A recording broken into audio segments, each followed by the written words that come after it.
So today we're going to be checking out a new build, and I think a lot of you guys are really going to enjoy this. In most of my previous videos, I've been showing off the Memento backpack a lot. I really feel for solo players, this is like one of those staple pieces because you can do a lot with it. You can mix your pieces around, you can mix match pieces, you can run all gold builds with the Memento, you can run green gear sets with the Memento, and as you guys seen in this build right here, it is very good. And what I want to do is I definitely want to talk about it a little bit before we go to the build breakdown, because I think it's essential for you guys to understand how powerful this build right here is, even at 1.7 million armor. Now, one thing I will tell you guys, if you're a new returning player, you guys don't have your expertise up, you don't have these maxed out rolls, well, what you guys can do is instead of one blue core, you could probably drop it down to a red core, and then that means you'll have probably 1.5 million armor versus 1.7 million armor. And then that can go with the weapon talents too. If you feel like the weapon talent isn't doing enough damage, well, you can do the same thing, right? So there's a lot of different things you guys can do right here to really increase your damage where you might not have as much armor. But at 1.7 million armor on this build, I felt like it was the perfect balance to actually switch out the weapon that I'm using.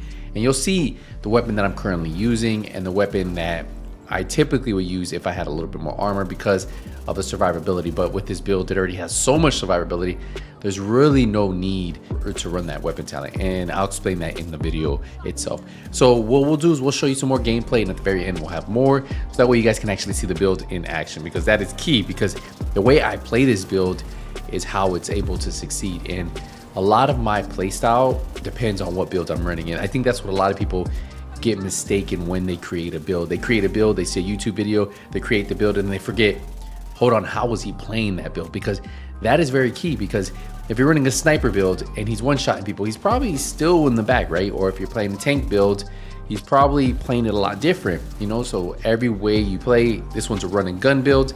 I definitely have to manage my situation. So if you see me losing armor, check out what I do, and that's how you guys can improve your gameplay overall.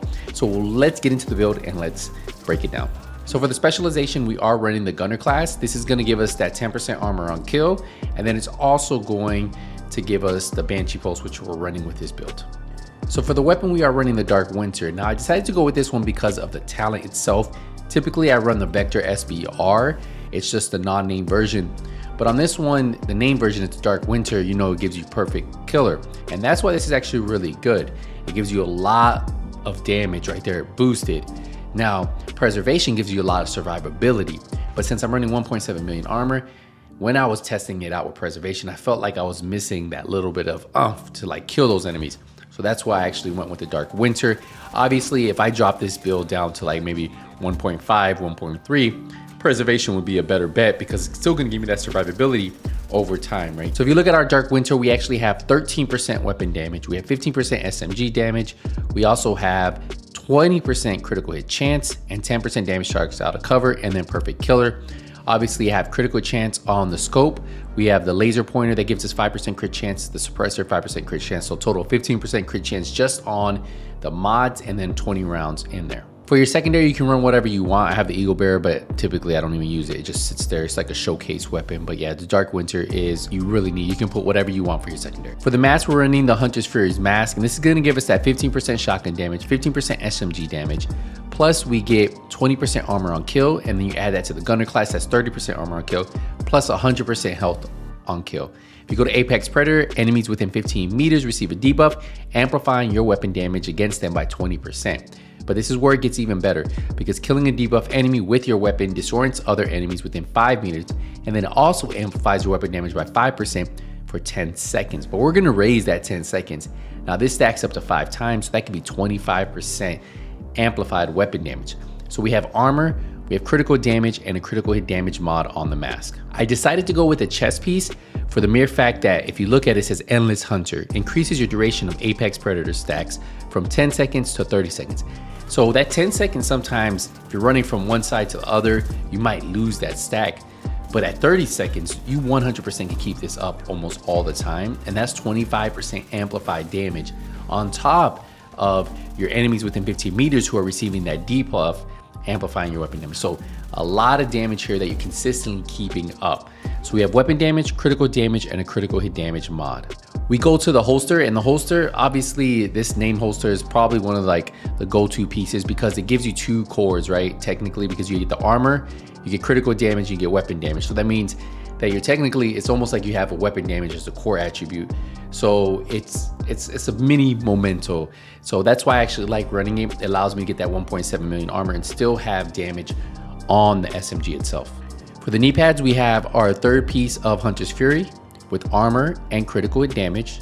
For the gloves, we have our 4th and final piece of Hunter's Fury with armor, critical hit damage. And then I've been mentioning it throughout the video, talking about Memento Backpack, weapon damage, armor, skill tier. That core attribute right there, the 3 cores, is what makes this a really clutch bag. We have critical hit chance mod on there, and then obviously kill confirmed is really strong on this one because remember, every time I pick up a trophy, I'm getting 50% bonus armor, right? So 50% bonus armor, 1.7 million. I'm getting 10% weapon damage, and I'm also getting 5% skill efficiency that lasts 10 seconds. But on top of that, once I build a full stack, I'll have 30% weapon damage almost the whole time. As long as I get a kill, pick it up. Once you build that stack, it's almost easy to keep up. And then 3% armor regen. And that's why if you guys look right here, let me show you a quick screenshot. It's 50% armor regen at full stack. That's amazing, right? And then if you go down, 30% skill efficiency. So definitely helps out our skills too. We go down, you'll see that we have the Banshee Pulse. So I love this for destroying the enemies. And then I pair it up with the Defender Drone. So my 2 go-tos on this. Remember, this gets 30% skill efficiency when I have a full stack. So it gets even more powerful. So if you notice, the weapon damage on this one's 86,000. That's without the 30% stack.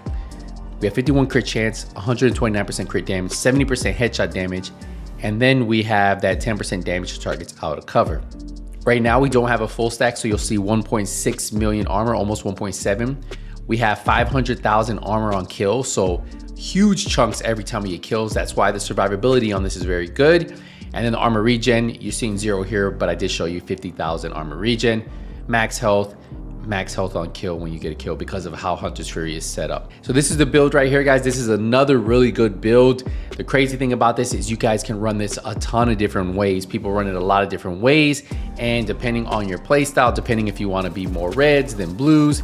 But the crazy thing about this is you can still stack armor, be a tank technically, and still put out a lot of good damage, right? So recently I've been doing a lot of 1.7 million armor builds because I'm trying to build more tank builds, see how hard I can hit, because the more armor you have, the more tanky you can be. And then, you know, if you can still get through content, you can survive a little bit better. But yeah, so this one definitely helps for those players who want to have a little bit more armor.